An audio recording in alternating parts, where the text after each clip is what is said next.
কিছু কিছু বাচ্চা সহজেই অসুস্থ হয়ে যায়, অর্থাৎ তাদের শরীরে রোগ প্রতিরোধ ক্ষমতা কম থাকে।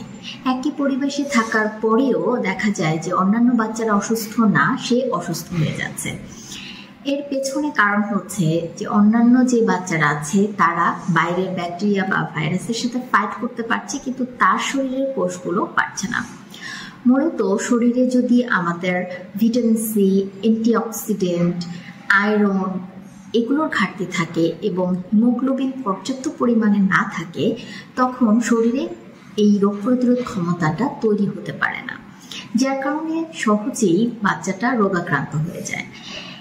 এর পেছনে যেই কারণগুলো আছে বললাম, তার জন্য প্রয়োজনীয় খাবার গ্রহণ করতে হবে, লাইফস্টাইলের ব্যাপার আছে এবং প্রয়োজনে প্রফেশনালসের কাছে গিয়েও কিন্তু শরীরের এই রোগ প্রতিরোধ ব্যবস্থাটাকে সঠিক করে ফেলার পদক্ষেপ নেওয়া উচিত।